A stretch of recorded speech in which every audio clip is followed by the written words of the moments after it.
286 km de routes en terre battue de la route provinciale 1/503 de Bourale-Chabunda Centre jusqu'à la limite de la province voisine d'Imaniema. Il n'y a que moins de 45 km opérationnels entre Bourale et Nyalubemba. En mission pastorale dans la paroisse catholique de Chabunda, située dans le grand territoire de la RD Congo, avec une superficie de 25 000 km², riche en sol et sous-sol, l'évêque du diocèse de Kassongo, Monseigneur Placide Lubamba, a vécu une autre réalité de pauvreté et misère de la population abandonnée. À pied, son Excellence Monseigneur Placide Lubamba a traversé des ponts en liane, comme à l'époque de l'Antiquité, mais aujourd'hui opérationnel sur ces vastes territoires, restés dans les oubliettes sur tous les plans.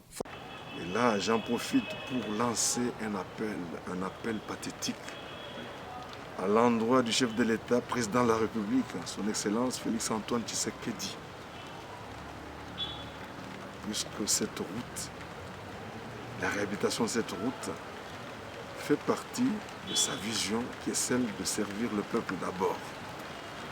Ces gens ont été longtemps oubliés, ils ont pleuré, peut-être que maintenant ils peuvent aussi essuyer leurs larmes et commencer à sourire. Faute de moyens, l'Office des routes Sud Kivu est incapable d'intervenir sur 3 axes de routes, notamment Bourale et Kigulube, long de 125 km, mais moins de 45 km seulement sont aujourd'hui opérationnels. Sur l'axe Kigulube-Kachungu, long de 112 km aujourd'hui, 0 km opérationnel. Et sur l'axe Kachungu-Chabunda Centre, Lubile, long de 149 km, où il n'y a que moins de 10 km praticables. Le niveau de vie de la population du territoire de Chabunda est dramatique. Malgré des efforts fournis par l'Office des routes, dans le cadre du programme d'urgence de 100 jours, quelques mois seulement, suite à l'absence du cantonnage manuel, tout est revenu à la case départ. Même les machines sont abandonnées sur l'axe routier Maimingi-Nyalubemba.